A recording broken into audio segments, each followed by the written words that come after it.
A new chapter is unfolding now, and it demonstrates we are at our real essence, energy. That the world as it exists is not finished and finite and discrete, but influenceable, and that we are influencing it at every moment, and that everything is connected and affected by everything at every moment. Fundamentally, we exist only in relationship. We exist within a giant field, and we are part of that field. We also exist in an information feedback system. The zero-point field is like a giant memory bank of information, of all the information that ever was, and that we understand and learn by a feedback system that goes on at every moment.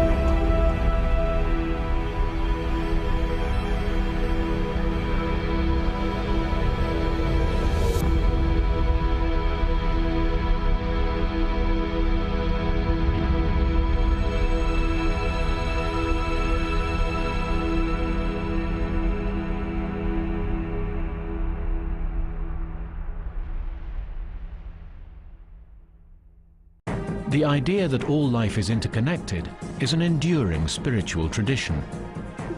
Now, one group of scientists think advances in computer technology may help them to prove it exists and react to major events worldwide. And this computer, and the small box attached, codenamed the Egg, might hold the answer. It was a program that started in about 1979 in the engineering school at Princeton, run by Robert John and managed by Brenda Dunn. I came in 1980 and spent 22 years there before I retired, doing things that sound a little strange to people, but which are actually quite important when we're thinking about consciousness. What happens at the edges of what we know about with consciousness? Is there any real presence of consciousness in the physical world? So we set up experiments to ask that question and got an answer, which is yes. Not a big surprise to people who are interested in spiritual matters, but a terribly difficult thing for most mainstream scientists to accept or themselves take any time really to examine. In 1997, I started doing something which turned into what we now call the Global Consciousness Project, which is looking at the entire world in a way, using our same kind of technology we developed in the lab, but now to look at a kind of non-local consciousness that appears to be a real presence in the world. For 5 years, Roger Nelson has been running the Global Consciousness Project. He collects data from what are called random event generators. 75 standalone computers have been set up around the world. They produce continuous random combinations of numbers that are sent back to Princeton. Nelson monitors the machines, looking for any unusual deviations in the data. REG machines, random event generators, are electronic tosses of the coin. One type of random number generator experiment that's been conducted many, many times, hundreds of times, over the past 4 decades or so, since around the 1960s, has been a random generator that only produces sequences of random bits, zeros and ones, like flipping coins. And you would simply ask somebody to press a button, it would produce 200 bits. And you would ask them to say, well, try to make it produce more 1 bits than 0 bits. And when you take the entire body of literature, all of the hundreds of experiments that have been done, you can ask a single question. Did it matter that people were trying to push it towards ones or push it towards zeros? And the overall answer is yes, it does matter. That somehow intention is correlated with the operation, with the output of these random number generators, such that if you wish for more ones, somehow the generators produce more one. A true coin has a 50-50 probability of being heads or tails, and you can't predict it if it's thrown properly. So electronic random number generators do that properly. They flip coins, so to speak, high speed, produce a lot of ones and zeros or a lot of heads and tails, and you cannot predict the sequence at all. Nelson's machines are as close to pure chance as it's possible to get, so a regular pattern should be very unusual. So when they do show up, the team is convinced that something very extraordinary is happening. Dean Radin from the Institute of Noetic Science worked with the project. He also believes that global consciousness must exist. He set up the network of eggs around the globe and thinks they hold the key to unlocking this mystery. They called it originally the EGG, for electrogaiagram, which is an analogy to electroencephalogram, the EEG. In other words, we want a bunch of sensors around the brain of the planet to see if we can find patterns in exactly the same way that we look at patterns that go on in the brain. The aim is to see if human responses to world events can influence their output. Anyone who works closely with machines knows how temperamental they can be. But how can remote computers without operators interact with human minds? Nelson admits he doesn't know how it happens, but he's certain it takes place.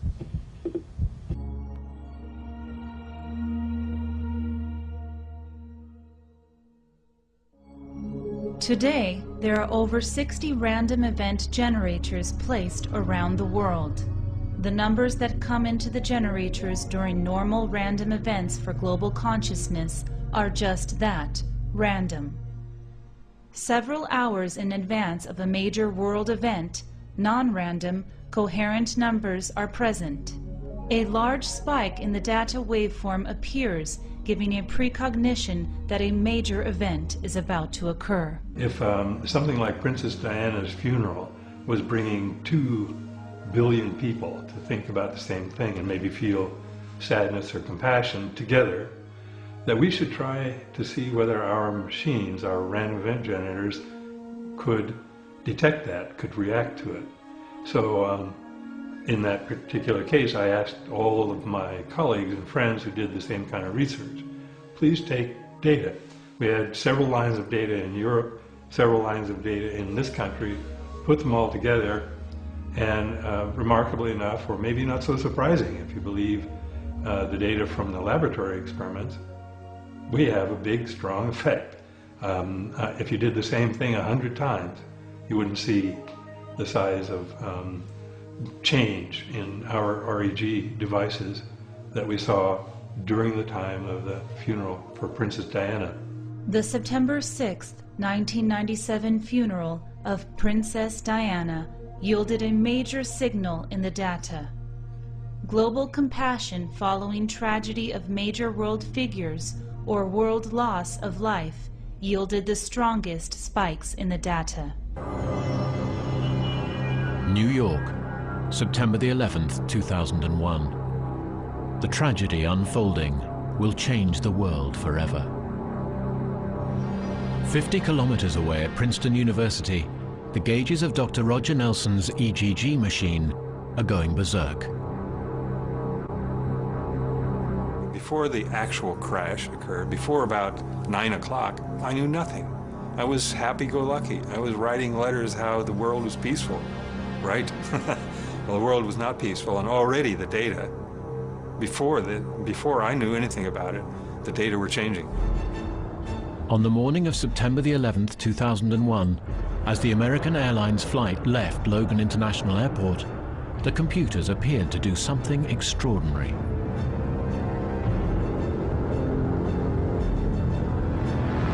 Four days before September 11th, where the eggs are just doing what they normally do, nothing. They're wandering randomly. And then all of a sudden, on September 11th, there's a trend that takes off, which is extremely unusual. The random event generators began to synchronize, overriding the laws of chance. Could this have been connected to the attacks?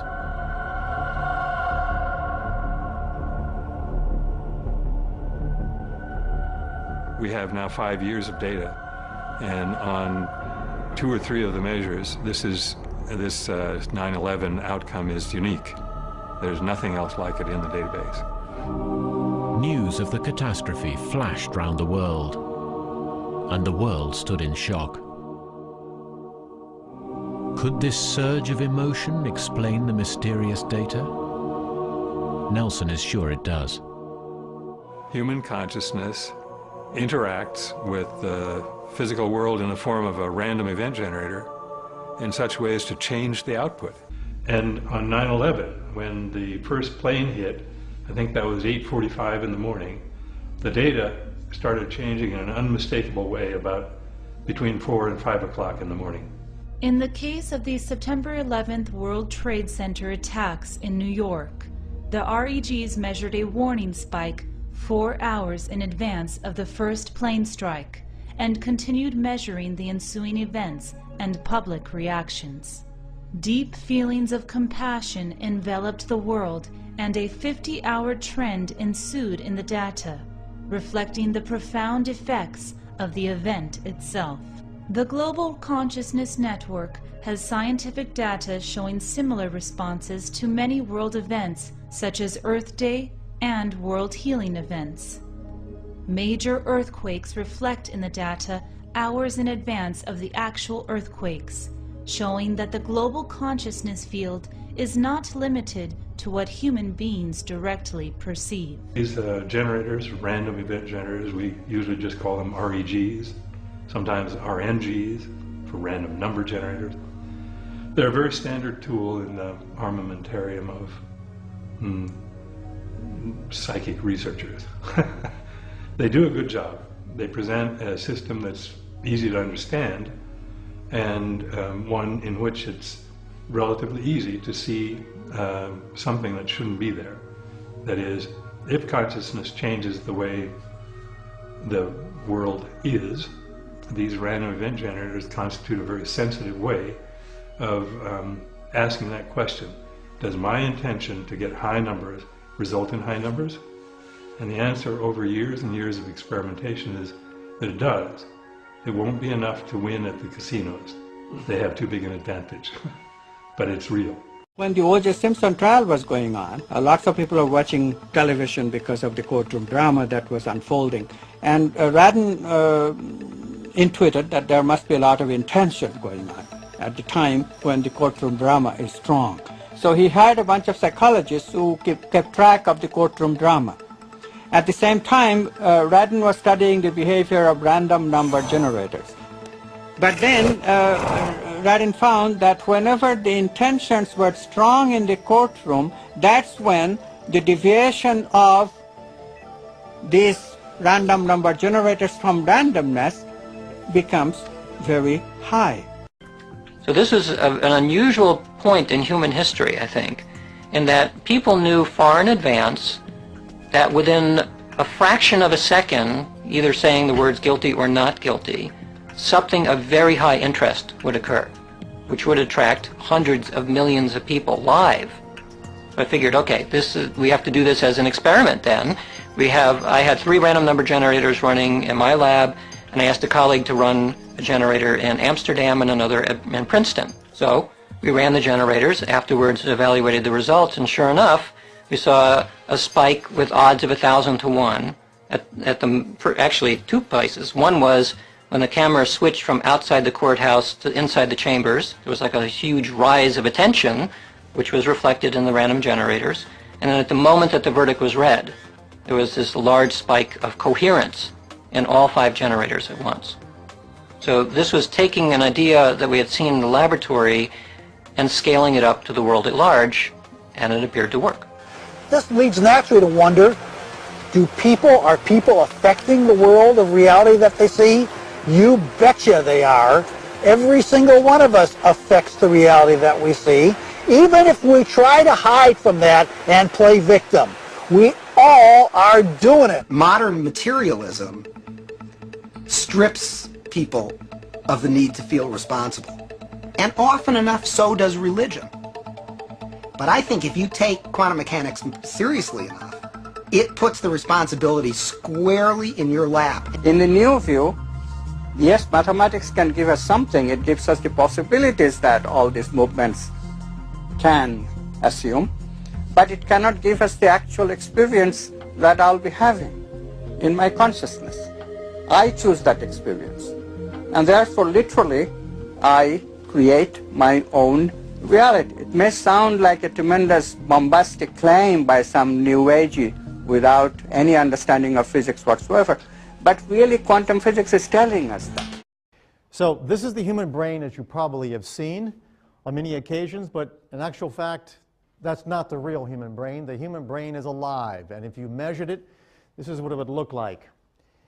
Those flashing patterns you see there are the actual activity of a real brain. We've taken an EEG, quantified it, and we can actually see the activity taking place over the left and right hemispheres. The yellow and the red that you see is effectively what's going on as a person is sitting quietly. There's microstates going on here, being recreated every 20 milliseconds, 50 times a second.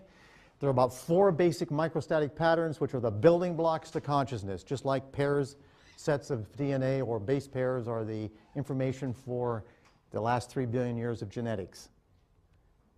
Person's quiet. So the question is, suppose you have had access to information within every other person's brain and they had access to yours. What would happen? Has it happened? Can it happen? And what would it mean for the future of human societies? No more secrets. And tonight, that's exactly what we're talking about. Suppose you had access to the information of every other brain on this planet. No more secrets. Are we all connected? And the answer is yes. We are all immersed in the Earth's magnetic field. The human species is about 7 billion conductive brains, all sharing this field. Think of 7 billion wires, all immersed in the Earth's magnetic field. This field contains enough energy to store the experience of every human being who has ever lived. It's an easy calculation. Just think about that. All the information of every human brain that's ever lived has the potential to be stored in the Earth's magnetic field with lots of energy left over. There's the Earth's magnetic field. You've seen it on many occasions. In fact, the strength of the magnetic field induced in every brain, right now you're being induced, to put it this way, you're immersed in the Earth's magnetic field, is penetrating through your brain, through your body. And in fact, the strength of the magnetic field induced in every brain by the Earth's magnetic field, when all brains are considered, is almost identical to the strength that each brain generates. Your brain generates in the order of about a picotesla, which is about a trillionth of a Tesla, much weaker than the Earth's magnetic field. But that's the operational intensity. But what does it mean? It means simply this. Such convergence produces the conditions that allow global resonance and the possibility of a human hologram. That is, 7 billion brains, basically immersed in the Earth's magnetic field, all with similar intensities. The whole equal the sum, and the sum equal the individual equal the sum. That sets up the conditions for a hologram.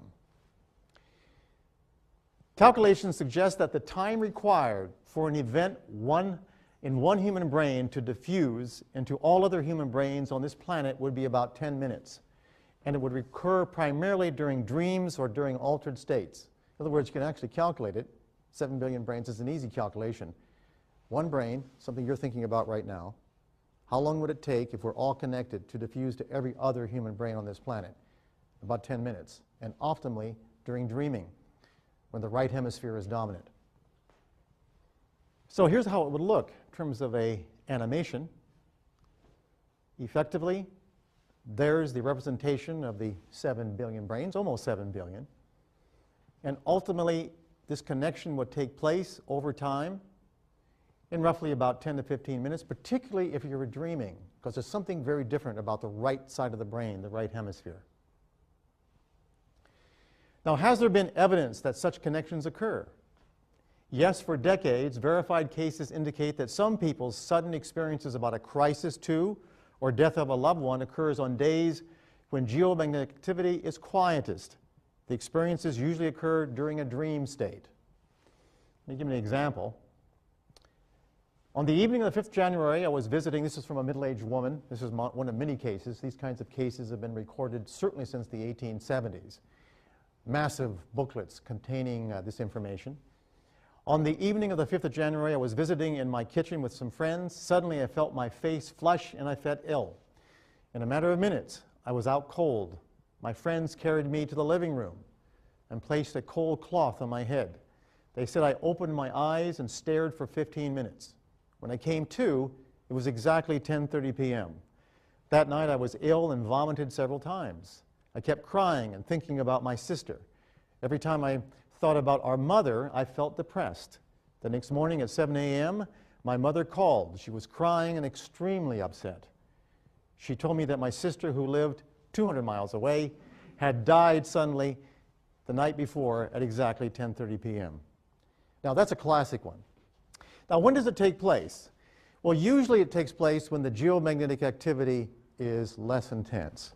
This is an example of a geomagnetic pattern recorded right here in our laboratory at Laurentian University. You can see the perturbations. This is a very active kind of night, a geomagnetically active kind of period. You're looking at various components here. On the other hand, on quiet nights, which is the next one, you can see the difference. In other words, when it's quiet, when it's geomagnetically quiet, the connections between all 7 billion brains have greater possibility. When there's more perturbation, it's like having more noise in the system. Very weak effects, but very strong and emotionally significant impact. Classic example comes from an experimental study. Remember, the most important philosophy that human beings have ever developed has been science and the methodology of science. The most powerful and potent tool has been the experiment. This is an experimental kind of study in where individuals who are dreaming in one room and simply engaging in ordinary dreaming in another room, a person is looking at a picture, a target, a picture. And what we find, and this is the work done at the Maimonides Dream Hospital, or dream studies, what we found is that when individuals are dreaming and someone in another room is looking at a picture, under certain nights, when you look at the dream content, is exactly what the picture was, the other person was looking at. And it's so obvious that not only does the dreamer know, but if you gave the description of the dream and a series of different pictures and said, pair the dream content with all of these pictures, they'll pick the exact picture that was being concentrated upon. Notice that the black circles indicate that when the geomagnetic activity was quiet, very, very quiet, that's when the dream content of the dreamer corresponded with the details of the picture upon which the other person was concentrating. Well, think about that. Every time you sleep near someone, are they influencing your dreams? Or at a distance, for that matter. But those are correlational studies or experimental studies. Here's a more important question. Why don't these experiences occur more frequently?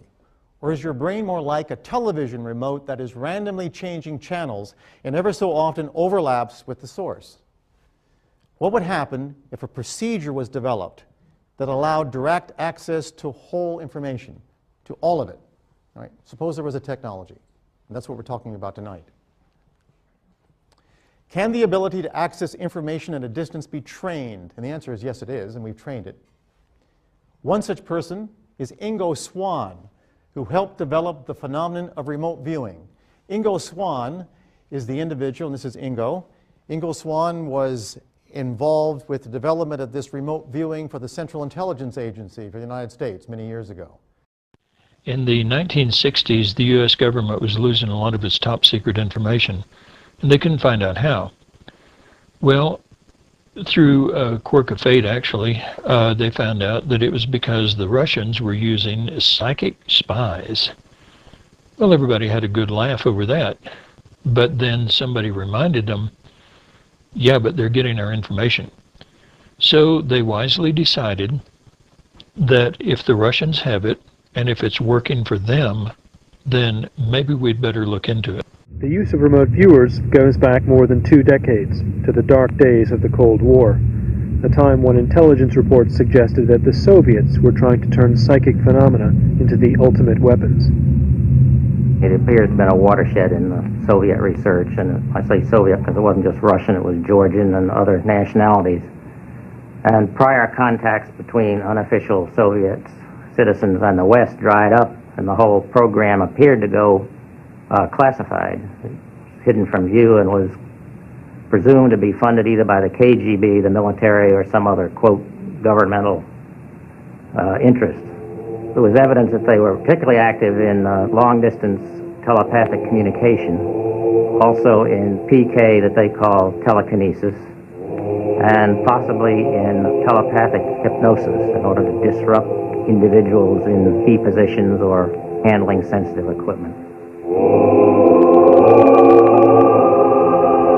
Multiple laboratories were involved, that they were screening civilians for natural talent, if you will, employing psychics and healers and things of that nature in a wide variety of experiments. Well, one of the things reported was that they were actually talking about attempting to induce death, physical illness, things of that nature.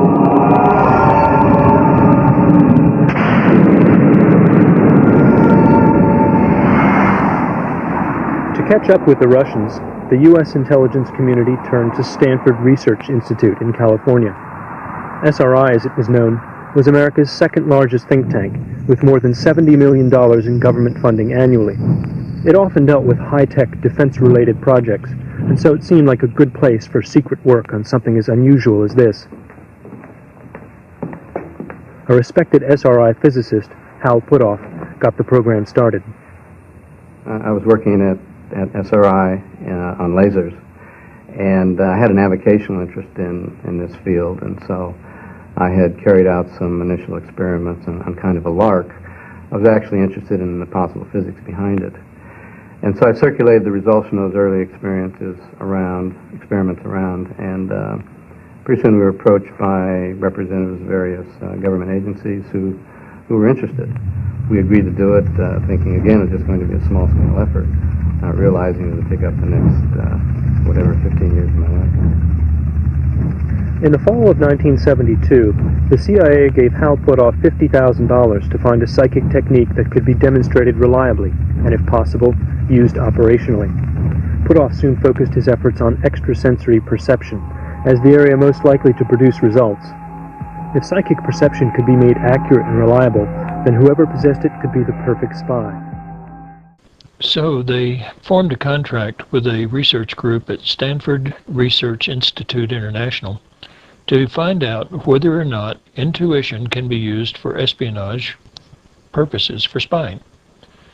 Come to find out it can. The researchers at Stanford settled on a methodology called controlled remote viewing, invented by a man named Ingo Swann. Ingo Swann was a well-known, quote, psychic, and so he was one of the first people that came to our program.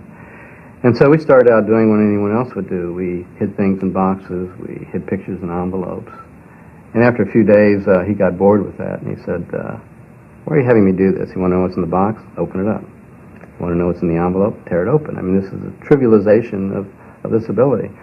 What I can do is I can close my eyes and see anywhere in the planet. Why don't we look at that? Frankly, to mollify him, we said, okay, well, we'll do some experiments. How do you want us to do this? And he said, well, just pick coordinates, latitude and longitude off the map, and I'll tell you what's there. And so we got good descriptions of mountains and lakes and so on, and so we thought, well, maybe we have a case of eidetic memory here. He's memorized the globe. So we got coordinates of more specific things like actual buildings and so on, lakes in the middle of large land masses, little bits of land masses in the middle of large oceans and so on. And that continued to work, apparently, to a point that we decided maybe there's something to this, and so we should take it up. If the viewer would be physically at the site of this coordinate, the viewer would begin to experience the sensory surroundings, and these just poured out like water out of a bucket. You can make long lists of them, and in many times you can understand what the site must be simply because of these stage 2 responses. Then we discovered that when that was enough done, that the natural system in us begins to describe sizes and shapes and heavinesses and qualities and things like that. And so we call this dimensional contact with the site. And this is where you see they suddenly depart from writing down words saying it's cold or hot or so forth and so on. They begin drawing pictures of it. As opposed to saying it can't happen, suppose we say it does happen. You realize, let me ask you this. If I told you 200 years ago that I had a device that I could put to your ear and you could hear what was going on the other side of the Atlantic, you would say that's crazy. But now we call it a telephone. Right? If I told you 400 years ago that I had a device which allowed me to measure and represent your friend, and I could play it back long after he was dead, and you could see that person, you would think it was magic. That's called filming.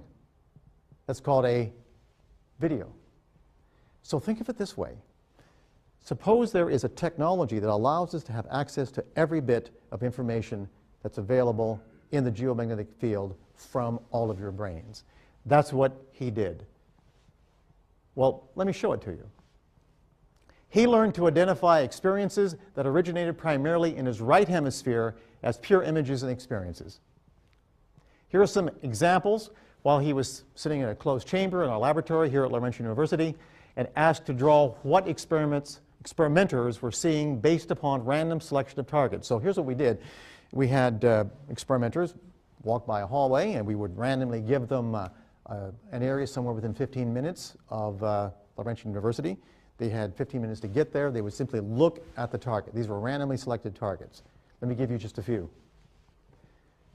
This is where you begin drawing. Curved building, tall vegetation, angular, natural, breeze, cool, convex, motion of some kind, a sense of vista, a smokestack in the distance, arena, trees, sense of a conveyor, smell slightly bitter. Now what I've done here, I've simply typed out what he's written down. He was an artist. He was a postmortem artist as a part of his training. Car, more than one. Slight slope, grotto, mine, entrance to, round and large, distant stack, road. Now don't forget, he's sitting in a chamber now, and we're measuring his EEG. And we've enhanced his capacity with the technology I'm going to show you in just a few minutes. All right? Two major cuts near a closure, depression, circular, something goes in, motion or movement, conveyance motion, cars. And what was the target? You all know what it was. The target was the experimenters had gone to see Science North. There's what he drew. That's what it looks like. He had no idea what was going on. These were randomly selected targets. I'm showing the ones that are most conspicuous. There are many others. Here's a bird's eye view. This is all published in scientific journals, incidentally, and you can access them by simply Googling it on the web. Another target was a Catholic grade school with lots of windows, stalls for bicycles, a figure-8 shaped inside hall system, and a consistent pool of water along the edge of the property. Here's how he started. He had no idea. Remember, this happened on several days. And even the experimenters didn't know where they were going until they opened up the envelope outside the laboratory in the parking lot. And then they had 15 minutes to get there. Okay? Tall, sense of massive, windows, reflections, stones, hear water, pool. People walking, a sense of business, glass, bars, several of them, those bar-type things, buildings. Glass, throwaway, slope, colors. Now glass, now the bars he's talking about are like bicycle-type things, where you put in bicycles. And of course, he concludes it's something like a church or a school of some type. Remember, he's not from around here. He has no idea what the target is. But it's even more than that. If randomly selected photographs, particularly with emotive and meaningful components, were placed in another room, on a table, in envelopes, he could draw the details. Okay, so in other words, what we had effectively in another room, there's a table, roughly 100 different pictures and envelopes, randomly selected, one laid down. He's still in the chamber. We're measuring his brain activity. And he begins to draw. Here's one for you. Deep feelings. And I've actually, this is the actual words that type larger so you can see them. You can see his pictures. Dark but airy, undulating like a boat, watching, gloomy, stars, clandestine romance. I'll tell you about that later. Okay? Actually, it turns out in that table, on that table, two graduate students had, how shall I say it, interesting intimacies.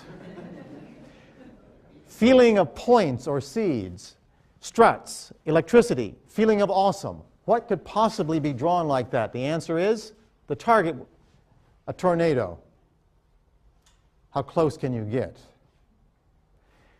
Other ones, for example, this is one of the hidden pictures, and this is what he drew.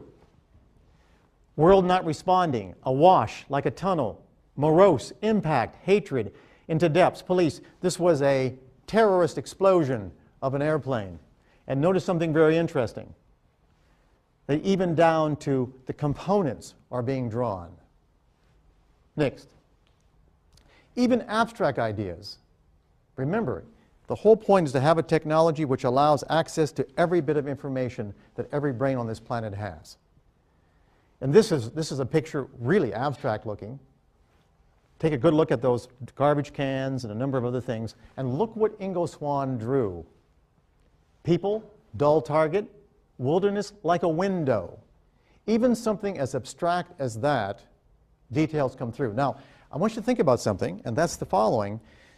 Just remember Alexander Graham Bell, the first time he generated a signal across the room. It was scratchy, he could barely hear it, but the point is, from that beginning of just a bit of information, now we have one of the most sophisticated technologies in the history of Western civilization. We have the telephone communication system. You've got to start somewhere, and then you perfect the technology. They developed it into a viable military application, and once they did, a long series of projects started, which the public now knows as Stargate. From 1972 to 1997, during the Cold War, the CIA funded what was known as the Stargate program to test if remote viewing could be used as an intelligence tool. The very first, I'm not talking about 1 out of 100, the very first Soviet facility we looked at was over in the Soviet Union. And it turned out our remote viewer, Pat Price in this case, drew a picture of a crane. And he said, I'm lying on my back on top of a 2-story building, and this crane is rolling over my head, and it's so large that a man is only half a wheel height. Well, when he told me that, I thought that was ridiculous. But in fact, it turns out that's exactly what the site was like. I don't know if you can see here, but in fact, that little dot there is a man. And so when we asked him, well, what do you think the site is used for? He said, well, I think it's for some space application. It was only after the Cold War was over and people from our country got to visit the location, we found out that, in fact, this was for a space application.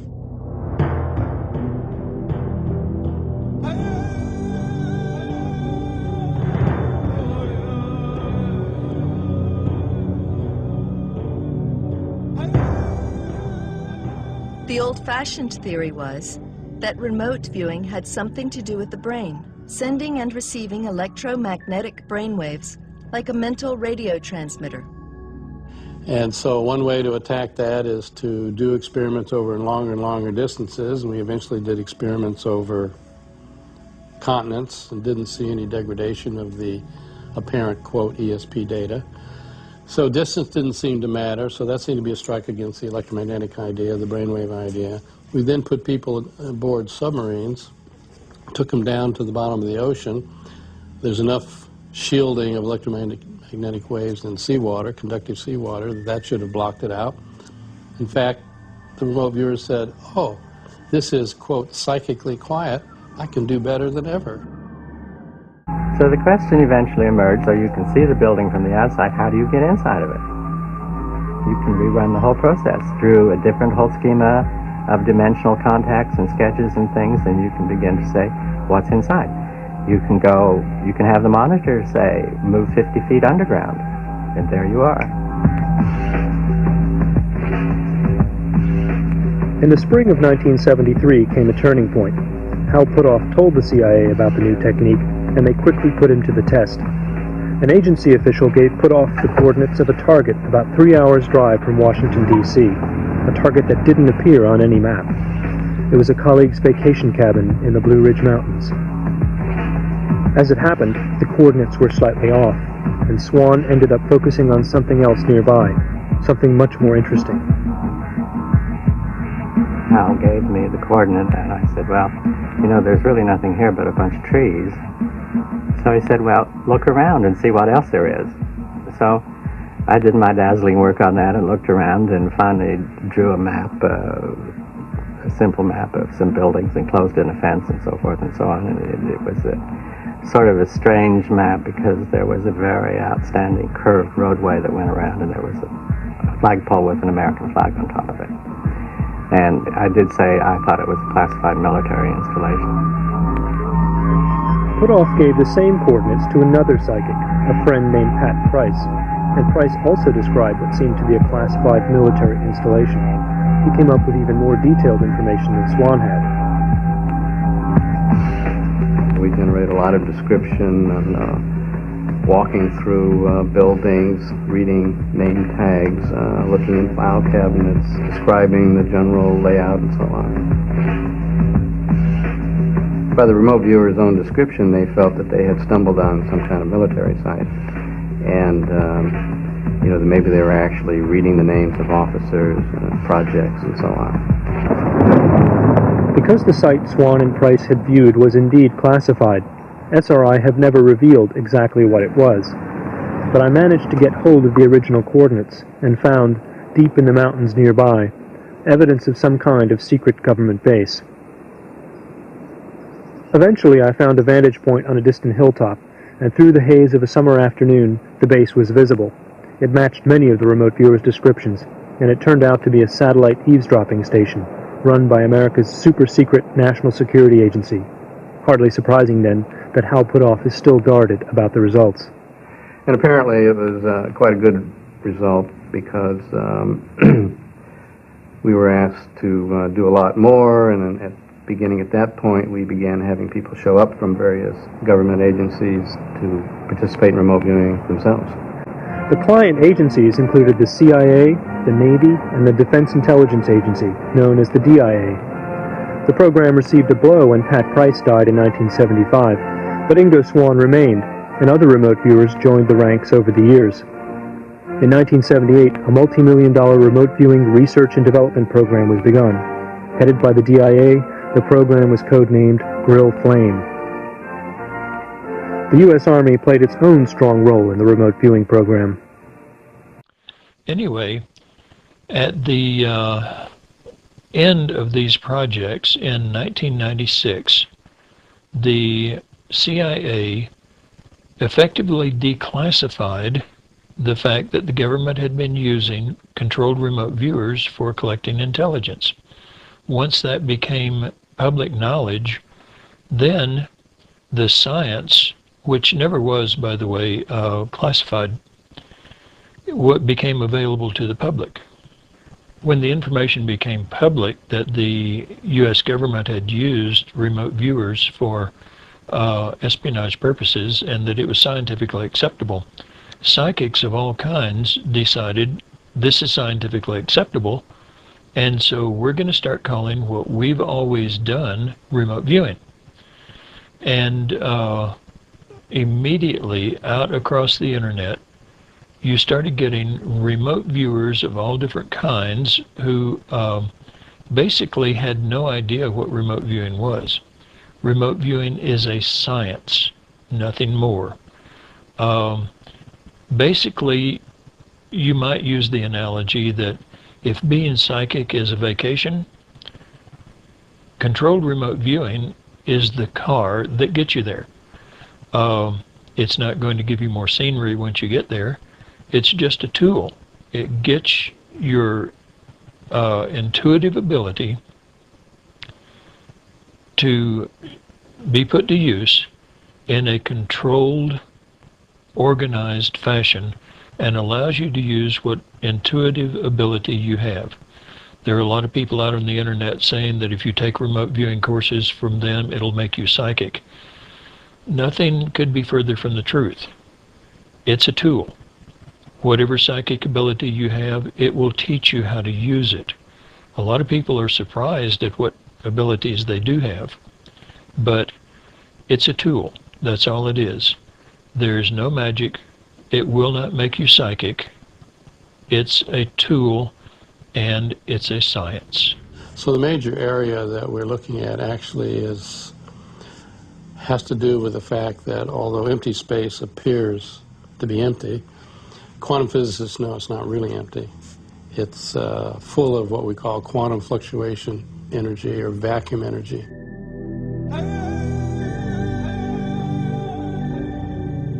Hal thinks there is a mysterious energy pervading all empty space in the universe, including the cells of our body and our brains. He calls it vacuum energy, or zero-point energy. It might connect us all, in which case it might explain remote viewing. It's our liquid nitrogen tank. Yeah, the reason it's called zero-point energy is that even if you were to cool the universe all the way down to absolute zero, where all thermal motions get frozen out, this energy still exists.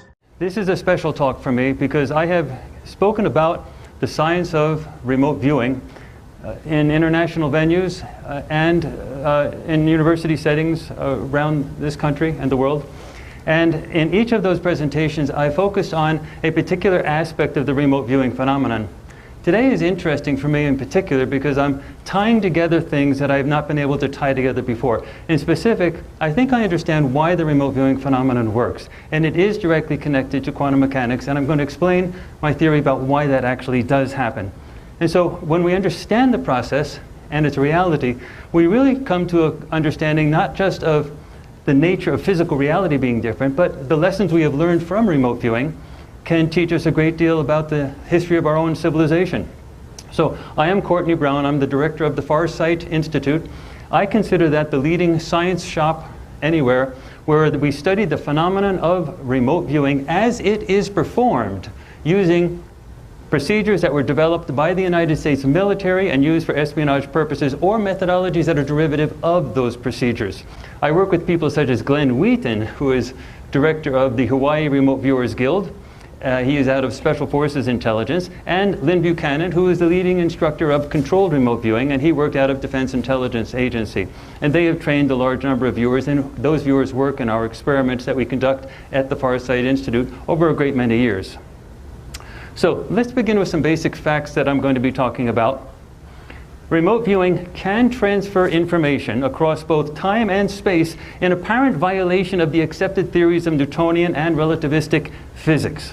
Now, information is physical. That's not in dispute. We normally think of information as just stuff we know, but that's not what information is. It's called information theory, and it's been well accepted in physics and other realms. It was originally developed independently by Norbert Wiener and Claude Shannon, but basically information is equivalent to mass and energy. And there's been a thought experiment for a long while in which one was able to convert information into energy, and it has recently been actually performed in a laboratory. So they actually have been able to convert information into energy. Now this scares physicists a lot, because if you're transferring information across time and space, then what you're actually doing is the equivalent of transferring energy or mass across time and space. And that's really interesting because it really is in violation of what we know about physics in our current paradigms. Now, let's make a conclusion from that. First, transferring information across time and space must be, if we're to generalize, it must be a general feature of reality. We cannot say it's an exception to reality. There must be something general about it that we're not understanding that we can generalize and say it's a statement of reality that incorporates that. Also, the past, present, and future must exist simultaneously. For example, a remote viewer is working in real time, remote viewing something under totally blind, squeaky clean conditions that's in the past. Well, that has to exist when the remote viewer is doing it, otherwise the remote viewer could not do it. So whatever theory we do come up with, we must be able to say that that past, present, and future occur simultaneously. Now there must be some mechanism that prohibits or inhibits us from perceiving the past or future in our normal awareness. So something is going on in our minds where we don't see what was happening yesterday, and we don't see what's happening tomorrow. We see only the now.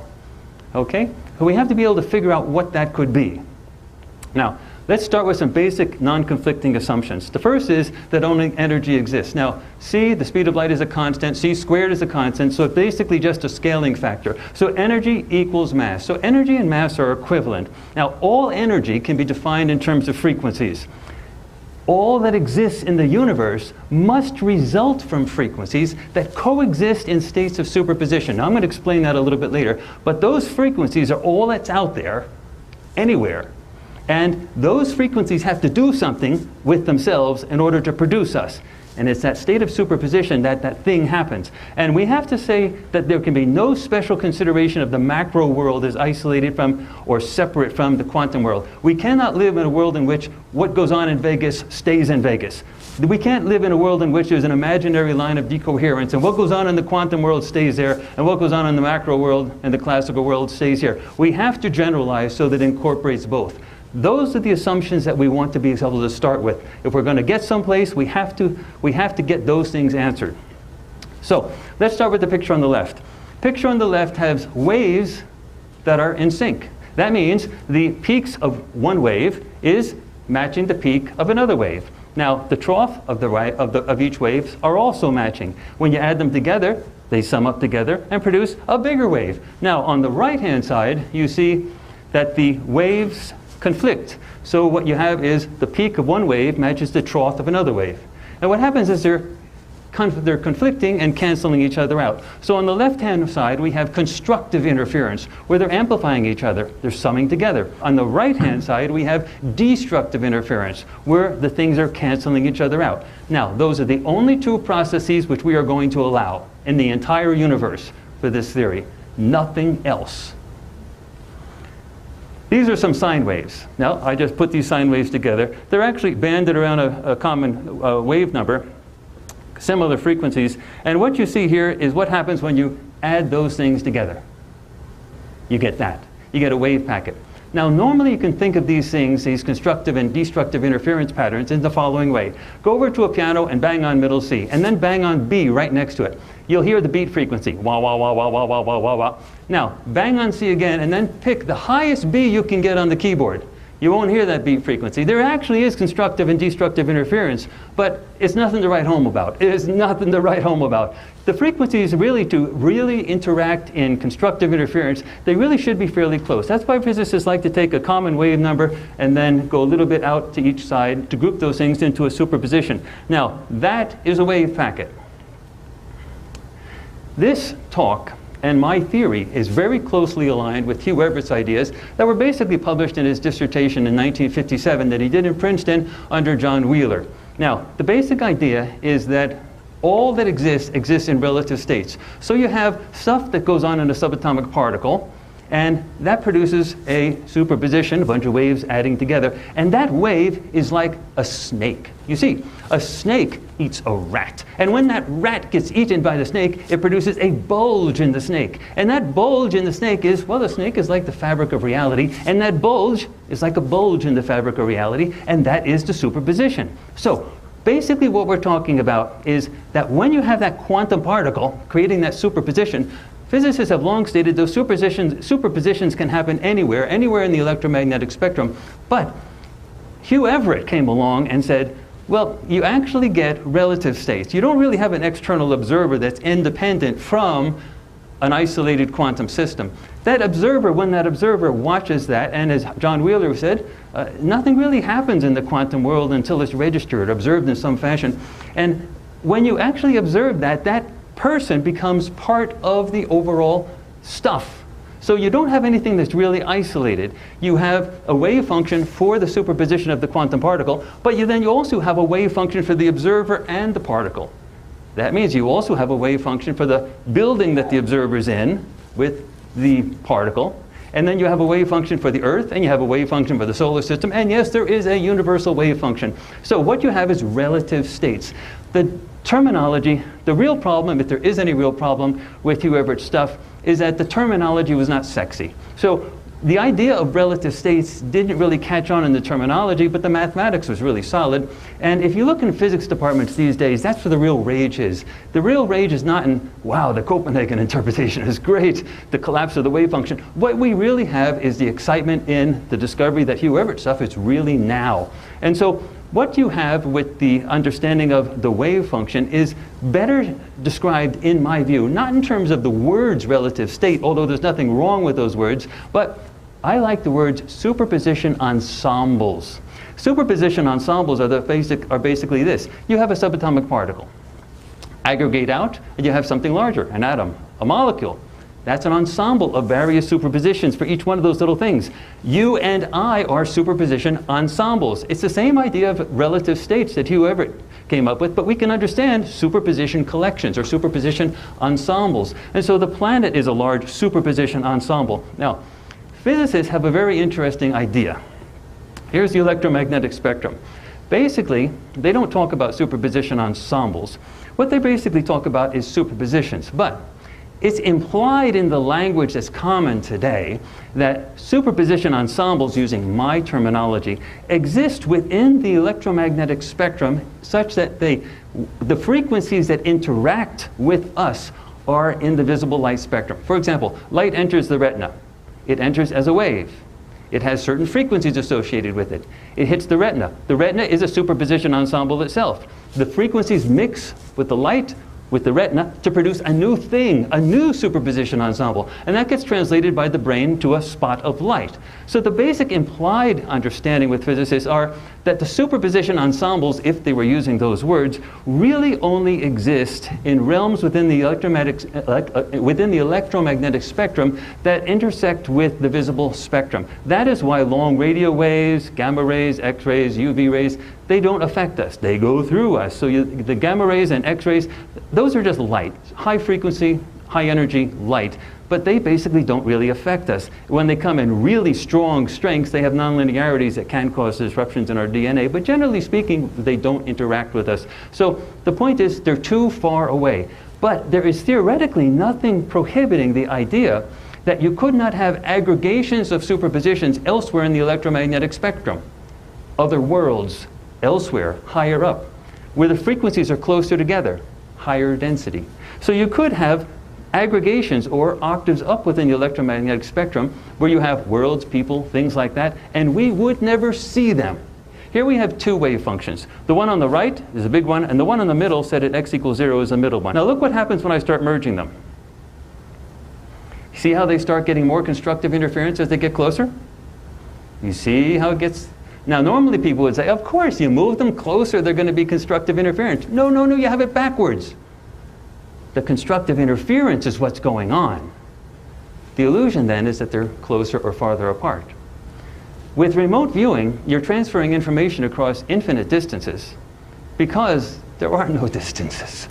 There's only constructive and destructive interference processes, nothing else. So let's draw some conclusions. Everything has a wave function, including the universe. All wave functions extend throughout all of time and space. All wave functions, and thus all superpositions, overlap with other superpositions to some extent, including the wave function of the remote viewer. Thus, remote viewing is possible because the wave function of the remote viewer overlaps with all other things.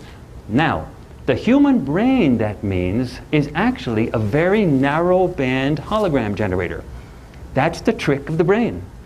It is able to select out only the frequencies it wants you to see. If you're out there in the wilderness and you say, hey, there's a lion there, you have to see that lion of today. You don't need to see the gazelle of yesterday, and you don't need to see the elephant of tomorrow. You need to see the lion of today if you are going to survive. The brain has evolved to be a very narrow band hologram generator. It screens out everything else. Remote viewers are simply highly trained to expand the band, to be able to see some of the other frequencies that are within their own wave function. That's why remote viewing works. Okay, that's Ingo Swann. Was he always successful? Well, most of the time. However, the degree of accuracy was related to amount of 7 Hz activity over his right hemisphere. Again, the right hemisphere, the one involved with your dreaming. This is the same frequency that the entire Earth generates.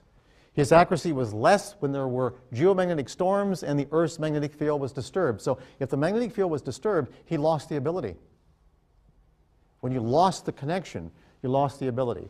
For example, there's an actual EEG. Back in the days, we only had 3 channels. Okay, notice the red arrows. Those are 7 Hertz. This is a unique pattern. You don't find it very often. And the number of these patterns were directly related to how accurate he was. So in other words, the more he showed that activity over the occipital right hemisphere, the more accurate he was. in terms of the information at a distance. There's the ionosphere, and of course, generating between the Earth's surface and the ionosphere is a 7 Hertz pattern. And the more you get closer to that pattern, the more you seem to have access to everything around the Earth. For example, that 7 Hertz pattern not only has the same frequency as generated from the intrinsic aspect of your brain. Your brain has a natural frequency. Guess what it is? 7 Hertz. Based upon the fact that consciousness is recreated every 20 milliseconds. It's moving at about 4.5 meters per second. Just do a simple calculation of the circumference of your brain. It's about 7 Hertz. And the intensities of both the magnetic and the electrical components for both this and your brain are identical, capable of resonance. Here we have an example, of course, from the sun to the Earth. There's the Earth's magnetic field. And of course, when there's a magnetic storm, you can see that you get marked perturbation and the connections are lost. Now, we're not the only species like this. For example, fish very often communicate with electrical signals, magnetic signals they generate. Thunderstorms will interfere with that connection, like having massive noise, and their behaviors are distorted. So we're not the only species. Now, here are some examples of ordinary people drawing pictures of what they experience about a target when they are exposed to geomagnetic-like fields. In other words, is it just one kind of person, or just some people? And the answer is anybody can do it if you expose them to the field. Here is the target picture hidden in another room. This was a target picture, very much like the Ingalls-Swann procedure. And here's what a university student exposed to the appropriate magnetic field drew. Look at the connections. Remember, this is a situation very much like early Bell, because it's very, very scratchy at this point, but look at the essentials. Go ahead and connect them. We can see, for example, the emphasis on the shape, the eye. Remember, this is hidden in an envelope. The actual mechanical kind of individual, you can see from the outline yellow. And of course, there's always something called analytical overlay. Don't forget, this is right hemispheric. So this is all emotive and visual patterns, and it has to be translated to language. In the process of translating to language, very often you put your own verbal, how should I say it, overlay, your own baggage, your own verbal baggage on it, and can distort the signal, just like noise. Here's another target, hidden in another room. There's the picture, hidden in an envelope, person's never seen it. This is what the person draw if it's exposed to the appropriate configuration of magnetic field. Here's the drawing. Shall we see the connection? Take a good look. Not as sophisticated as Swann, but this is a university student with only 5 exposures to the procedure. Again, there's the woman in the back. All right. This fragment here, we're blowing it up a bit more, you can see. And finally, you can see that's purple glass written there. He's written purple glass. That entire area was purple. Now, this is not just a unique thing. This occurs repeatedly. And I'll tell you exactly what the patterns are later on. The most intense phenomena were these. When another person in another room is looking at a target and the same time as the second person is sharing the same magnetic field, the accuracy becomes greater. So in other words, if you have one person here, you generate a condition that produces the same kind of magnetic field that influences the brain at the consciousness recreation pattern. What you'll find, if whatever that person's looking at, the other person can actually draw accurately. Well, let me show you. Can the average person access distant information? At Laurentian University, we developed a technology by producing a device whereby the same complex magnetic fields are shared by 2 people separated at a distance. When that happens, the 2 brains become one. Okay? So here we have the actual technology. You can see one chamber. That's what we call the octopus. It's basically 8 solenoids that produce a accelerating configuration, a second derivative magnetic field. There's what it looks like. There's the person in one room. All right, with the octopus, there's a person in the other. Here's some examples. The actual target picture that one person is looking at is on the right hand. You've seen that as the bridge down here in Sudbury. What they're drawn, what the other person's drawing, sitting in a separate room, and you can see the actual drawing, and you can actually see the letters or the words up there, and we've amplified them for you. Motion, bright long, vertical lines, wormhole, crowd, flower, explosion, passing stuff moving through. The essential aspects of that hidden target have been extracted and now are being shared by the two different people who share the same magnetic field. Their brains, both those brains are now effectively one. But the effect extends experience. If both people separated by distance share the same configuration of magnetic field, a light flash, just a light flash, to one person affects the brain activity of the other sitting in the dark in another room. So what we found is that we can connect it to actual light, all right? The photon emission energy from the brain while a person is sitting in the dark is about 10,000 times less than the stars on a cloudy night, but we can measure it with photomultiplier tubes. However, it's 100 times more intense than the energy from the cosmic rays that pervade the universe. Now, I know you're thinking that this is really, really weak, but let me do an experiment real quick. Okay? Effectively, you're listening to me right now, and the sounds you're hearing are in the order of about a millipascal in terms of pressure. That's what you're listening. About 40 to 50 decibels, a millipascal. And presumably you're listening to me. Right now, above you, there's over 100 kilopascals of pressure. 1 billion times more pressure on your body right now than the pressure associated with me talking with you and you listening. Can you hear the atmosphere? It's 1 billion times more. Of course you can't. It's not the intensity. It's the pattern. The pattern is the critical thing. So never underestimate the importance of the pattern. It's not the intensity. And furthermore, if we take something like this, like one of these nice little cinnamon, and I drop it just like that. I dropped it this way. That's about a microjoule of energy. Now, for you to see a light in the dark, that only takes about 10 to the minus 17th joules. That's a decimal point followed by 16 zeros and a 1, which means this is a microjoule, which means that energy from dropping that right now would be enough to light up every eye of every human being on this planet. The critical thing is the energy and the pattern that detects it. Never think bigness is important. So, here's what happens.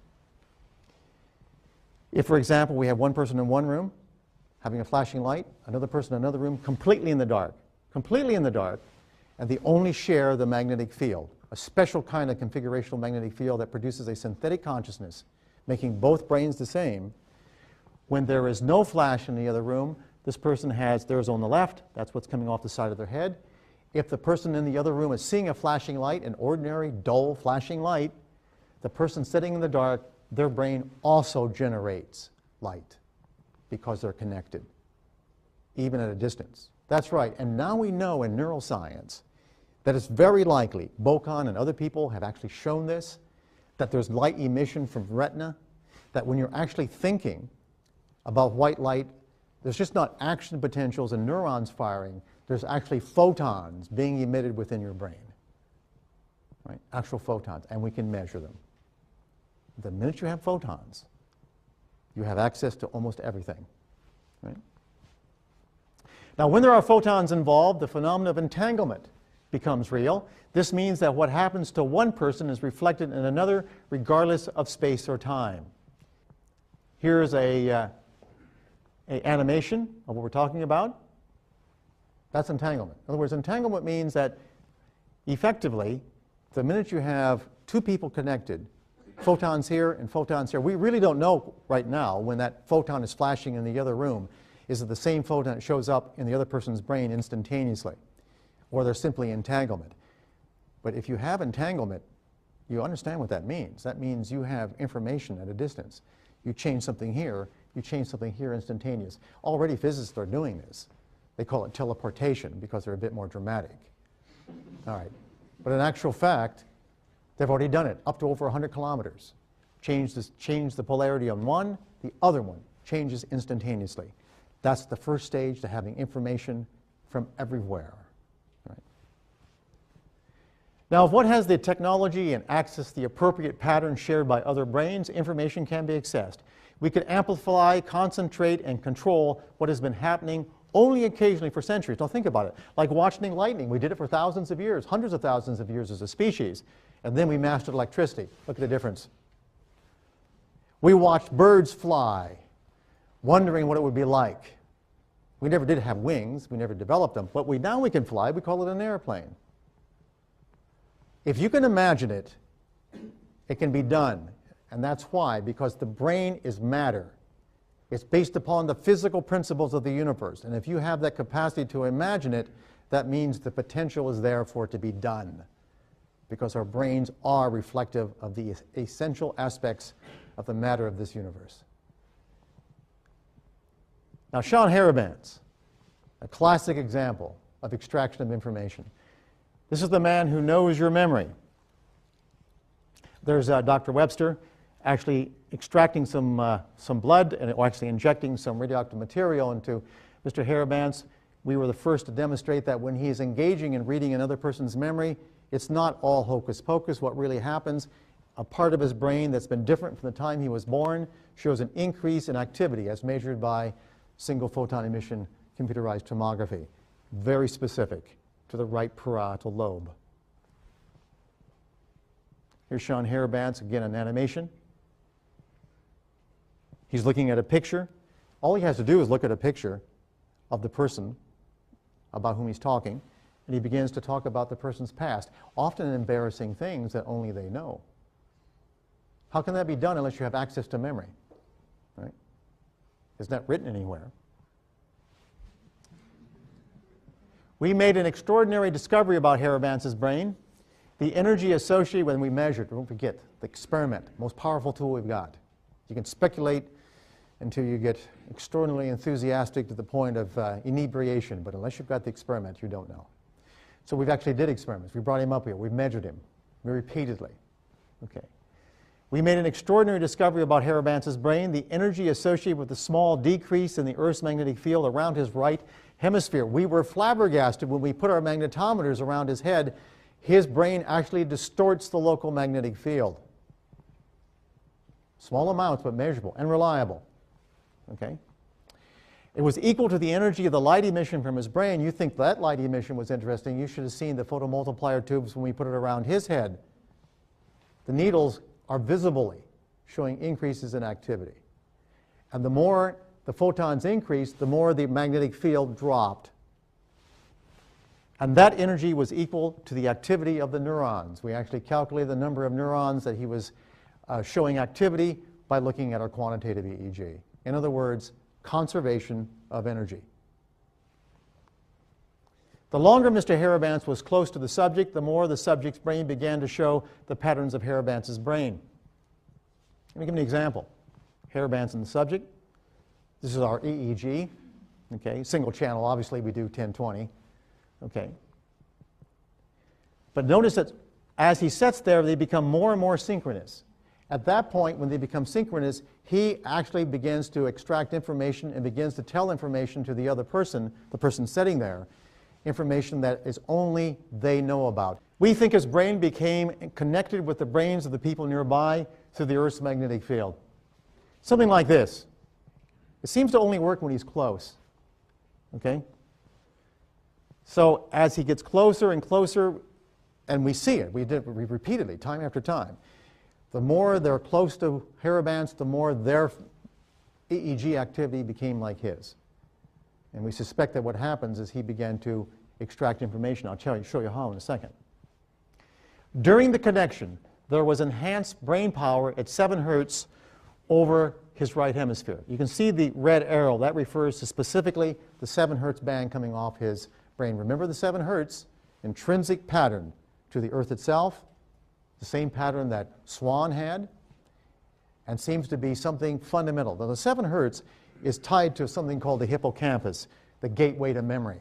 And if you access that, you access all the information that's being consolidated in your experience. Remember, your memories are nothing more than synaptic patterns. That's all they really are. And the gateway to that is the hippocampus. Is there another homogeneous field to which all of us are exposed? All right. There are the communication systems of the web, internet, and the massive electromagnetic matrix that it creates. I'm just giving you one. There's others, you know. Let's take a good look at it.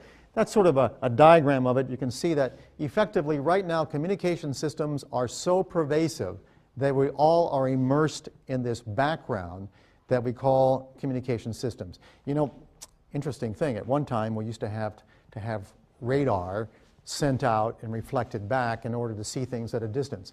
Now the electromagnetic density of all the communication systems are so great they generate a shadow. We don't even have to generate radar emission anymore. We're living within the shadow, quite literally, of a massive electromagnetic field generated by communication systems, which means we're immersed, all of us, in a homogeneous secondary field called the communication system, called the modern technology. And much of it is pulsed, very much within the range of the brain, the human brain. So I ask you this question: what would it mean if you and everyone else had access to the information of every other brain on this planet? I want you to think about that for a second. In fact, I'll repeat it. What would happen, or what would it mean if you and everyone else had access to the information of every other brain on this planet? So there's 7 billion of us roughly. What would happen? First of all, knowledge is the ultimate power. And as you know, revolutions occur when about 50%, and this is historical, when about 50% of the population becomes educated, that's when you have revolutions, historically, okay? When they become literate. That's why people are often, and dictators are often against literacy or access to free information. But what would happen? Knowledge is the ultimate power. First of all, the control of populations is based upon a few having discretionary information over the many. Call them governments sometimes. Economic advantage derives from proprietary information. If everybody had equal access and knew what the other person was thinking, do you think there'd be rich people? Think there'd be poor people? And finally, the success of governments depends upon sequestered facts. Do you really think governments could have their power that they have right now if you knew everything they were doing? Of course not.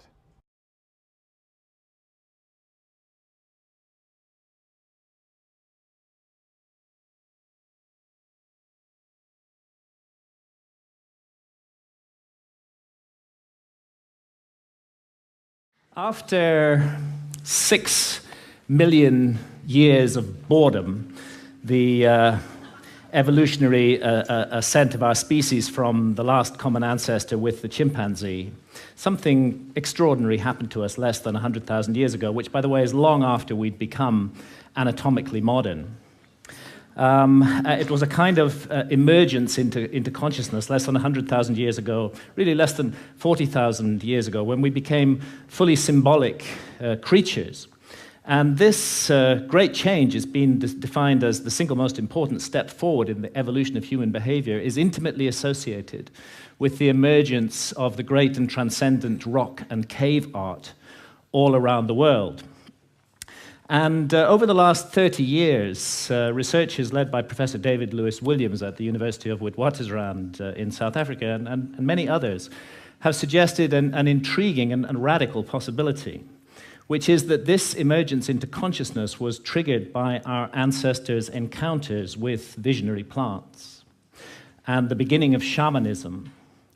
If you analyze the cave art, there's not time to go into the details here, but there are so many details that make it clear that this was an art of altered states of consciousness, of visions, and that plants like the Amanita muscaria mushroom or psilocybin mushrooms appear to have been directly connected with this sudden and radical change. So to investigate this possibility, when I got interested in this mystery, I went down to the Amazon, where there are still surviving shamanistic cultures today, and where they drink the powerful visionary brew ayahuasca, of which the active ingredient is dimethyltryptamine, DMT, which is actually closely related at the molecular level to psilocybin. Now, normally, DMT cannot be activated orally. When we encounter it in the West, it's generally smoked. There's an enzyme in our stomachs called monoamine oxidase, which switches off DMT on contact. But in the Amazon, they've got round this problem, and they say it was the spirits that taught them how to do it. The DMT in the ayahuasca brew is contained in these leaves from a plant that they call chacruna in the Amazon. And there they mix it together with this vine. And out of the 150,000 different species of plants and trees in the Amazon, this is the one that contains a monoamine oxidase inhibitor, which switches off that enzyme in our stomachs and allows the DMT in the leaves, when the two are married together and cooked in water, to be absorbed orally, and takes us on a 4-hour journey into extraordinary realms. DMT is the most interesting in some ways of the psychedelics, because more issues are raised by it than any other. DMT is the strongest hallucinogen there is. If it's possible to get more loaded than that, I don't want to know about it. Another very interesting thing about DMT is it occurs naturally in the human brain. Well, now what's going on here? He's saying the strongest drug, the fastest drug, is the most natural drug. Sometimes people say, is DMT dangerous? It sounds so crazy. Is it dangerous? The answer is only if you fear death by astonishment. This death by astonishment thing, well, one thing about it, let me say a little bit more about it. One thing that endears DMT to me is, I like to say, it doesn't affect your mind. It doesn't seem to affect your mind. In other words, you don't change under the influence of DMT. You don't become a kinder, gentler person. You don't sink into, a line of drool from one corner of your mouth as you sit there twitching. You don't change. What happens is the world is completely replaced. Instantly, 100%, it's all gone. And what is put in its place, not one iota of what is put in its place was taken from this world. So it's a 100% reality channel switch. They don't even retain three-dimensional space and linear time. It's not like you go to an exotic place, Morocco or New Guinea. It's like reality is swapped out for something else. And when you try to say what it is, you realize that language has evolved in this world, and it can serve no other. It takes years of practice. So what you're looking at is literally the unspeakable. The indescribable falls into your lap. 2 large tokes away at any given time is this non-Euclidean, non-Newtonian, irrational, un-Englishable place. But it's not smooth and empty and clear. That's not what gives it its indescribability. What gives it its indescribability is its utter weirdness, its alienness, its power to astonish. Now, it's no joke to drink ayahuasca. The ayahuasca brew it has a foul taste, really, really hideous, and a dreadful, dreadful smell. And after you've drunk your cup, you'll find within 45 minutes or so that you're sweating, that you're feeling nauseous. Pretty soon you may well be vomiting, you may well have diarrhea. So, nobody's doing this for recreation. And I'd like to add that I don't think any of the psychedelics should be used for recreation. They have much more serious and important mission with humanity. So we're not doing this for fun. But what draws people to ayahuasca again and again to brace themselves for this experience, and you do have to brace yourself, is its extraordinary effects at the level of consciousness. And one of those effects has to do with creativity, and we can see the creative cosmogenic impulse of ayahuasca in the paintings of ayahuasca shamans from Peru, like the paintings of Pablo Amaringo here, those richly saturated colors, the amazing visions that they reproduce. And this creative impulse has also spread to Western artists. Many Western artists now have been deeply influenced by ayahuasca and are also painting their visions. And as these paintings show, another universal experience of ayahuasca is the encounter with seemingly intelligent entities which communicate with us telepathically. Now, I'm making no claim one way or another as to the reality status of these entities we encounter, simply that phenomenologically, in the ayahuasca experience, they are encountered by people all over the world, and most frequently of all, the spirit of ayahuasca herself, Mother Ayahuasca, who is a healer, and although she's kind of the mother goddess of the planet, she seems to take a direct personal interest in us as individuals, to heal our ills, to want us to be the best that we can possibly be, to correct errors and mistakes in our behavior that may be leading us down the wrong path. And that leads me to ask, what is death? Our materialist science reduces everything to matter. Materialist science in the West says that we are just meat, we're just our bodies. So when the brain is dead, that's the end of consciousness. There is no life after death. There is no soul. We just rot and are gone. But actually, many honest scientists should admit that consciousness is the greatest mystery of science, and that we don't know exactly how it works. The brain's involved in it in some way, but we're not sure how. Could be that the brain generates consciousness the way a generator makes electricity. If you hold to that paradigm, then of course you can't believe in life after death. When the generator is broken, consciousness is gone. But it's equally possible that the relationship, and nothing in neuroscience rules it out, that the relationship is more like the relationship of the TV signal to the TV set. And in that case, when the TV set is broken, of course, the TV signal continues. And this is the paradigm of all spiritual traditions, that we are immortal souls, temporarily incarnated in these physical forms to learn and to grow and to develop. And really, if we want to know about this mystery, the last people we should ask are materialist reductionist scientists. They have nothing to say on the matter at all. Let's go rather to the ancient Egyptians, who put their best minds to work for 3,000 years on the problem of death and on the problem of how we should live our lives to prepare for what we will confront after death.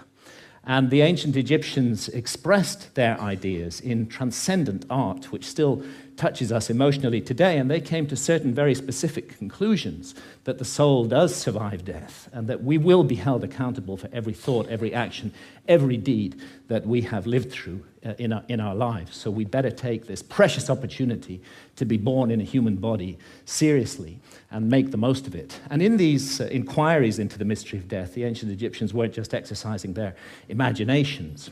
They highly valued dream states, and it's now known that they used visionary plants like the hallucinogenic blue water lily. And it's interesting that the ancient Egyptian tree of life has recently been identified as the Acacia nilotica, which contains high quantities of DMT, dimethyltryptamine, the same active ingredient that we find in ayahuasca.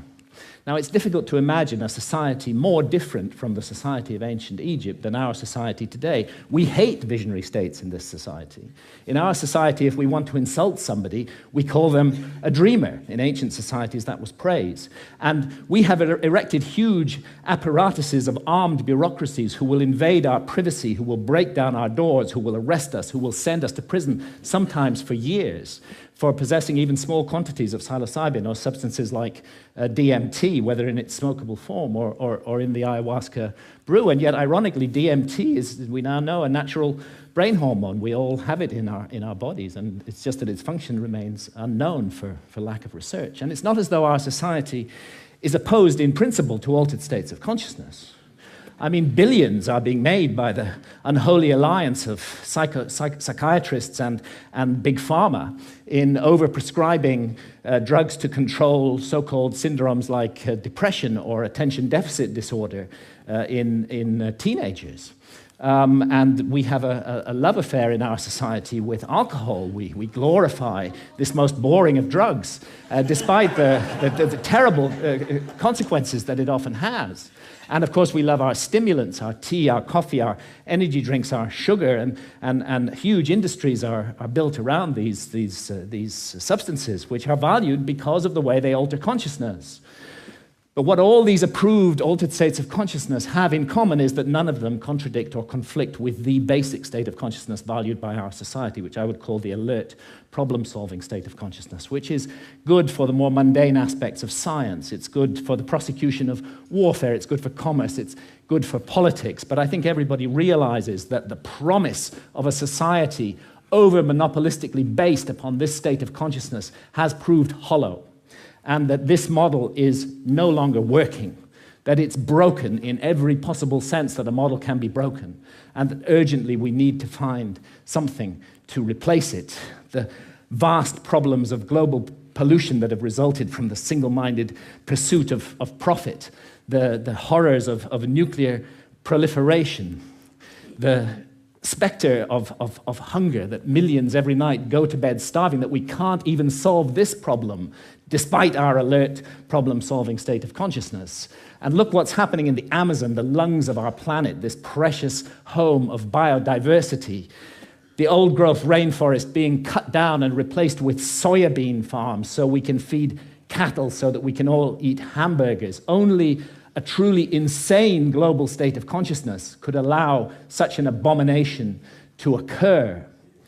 And I did a back-of-an-envelope calculation during the Iraq War. It seems to me that 6 months' expenditure on the Iraq War would have solved the problem of the Amazon forever, would be sufficient to compensate the peoples of the Amazon so that no single tree ever needed to be cut down again to garden and look after that amazing resource. But we can't make that decision as a global community. We can spend countless billions on warfare, on hatred, on fear, on suspicion, on division, but we can't get together the collective effort to save the lungs of our planet. And this is perhaps why shamans from the Amazon are now mounting a kind of reverse missionary activity. When I've asked shamans about the sickness of the West, they say it's quite simple. You guys have severed your connection with spirit. Unless you reconnect with spirit and do so soon, you're going to bring the whole house of cards down around your heads and ours. And rightly or wrongly, they believe that ayahuasca is the remedy for that sickness.